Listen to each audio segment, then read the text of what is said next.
ಈ ಕಾರ್ಯಕ್ರಮದ ಪ್ರಾಯೋಜಕರು NSHR ಸೊಲ್ಯೂಷನ್ಸ್.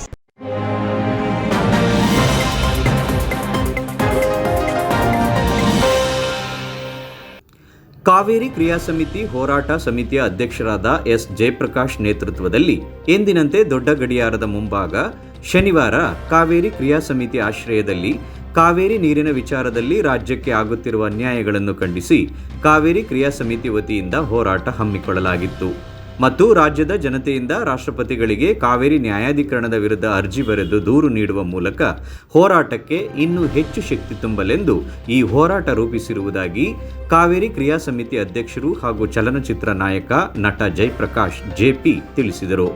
ಹೋರಾಟದಲ್ಲಿ ತೇಜಸ್ ಲೋಕೇಶ್ ಗೌಡ, ನೇಹಾ, ಪುಷ್ಪವತಿ, ಮಂಜುಳಾ, ನಟರಾಜ್, ಜೋಯಿಶ್, ಮಹದೇವ್ ಸ್ವಾಮಿ ಇನ್ನಿತರರು ಪಾಲ್ಗೊಂಡಿದ್ದರು.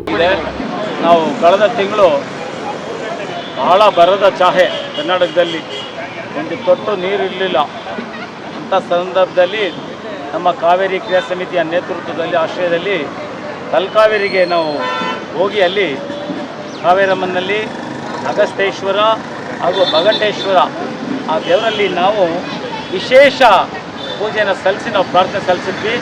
ಈ ಕೂಡಲೇ ಮಳೆ ಬರಲಿ, ನಮ್ಮ ರಾಜ್ಯಕ್ಕೆ ಕುಡಿಯೋ ನೀರು ತೊಂದರೆ ಆಗಿದೆ, ರೈತರಿಗೆ ವ್ಯವಸಾಯಕ್ಕೆ ನೀರಿಲ್ಲ, ದನ ಕರುಗಳಿಗೆ ನೀರಿಲ್ಲ ಕುಡಿಲಿಕ್ಕೆ ಅಂಥೇಳಿ ನಾವು ಪ್ರಾರ್ಥನೆಯನ್ನು ಸಲ್ಲಿಸಿದ್ವಿ.